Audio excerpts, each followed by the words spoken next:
Daily Meditations of Pope Benedict XVI, presented by Leonardo Defilippis of St. Luke Productions.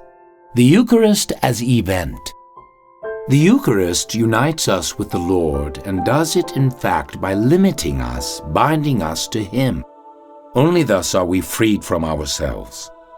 The Incarnation is not a philosophical idea but an historical event, which in its very uniqueness and truth is the point at which God breaks into history and the place at which we come into contact with Him. If we deal with it, as is appropriate on the basis of the Bible, not as a principle but as an event, then our conclusion is necessarily the opposite one. God has associated Himself with a quite specific point in history, with all its limitations, and wishes us to share in His humility. Allowing oneself to be associated with the Incarnation means accepting this self-limitation of God. These very gifts, which for other spheres of cultures are strange and foreign, become for us the sign of His unparalleled and unique action, of His unique historical figure.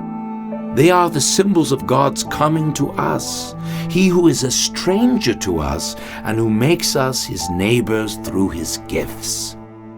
The response to God's descent can only be one of humble obedience, an obedience that in receiving the tradition and remaining faithful to it is granted as a gift the certainty of His close presence.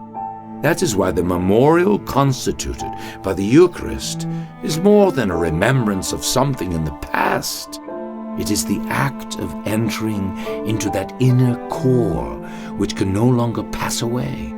And that is why the preaching of Christ's death is more than mere words. It is a proclamation that bears the truth within it. This meditation is produced by St. Luke Productions and taken from Benedictus, Day by Day with Pope Benedict XVI, a work published by Ignatius Press and Magnificat. For more information about the book Benedictus and the ministry of St. Luke Productions, please visit us online at stlukeproductions.com. That's stlukeproductions.com. May God bless you.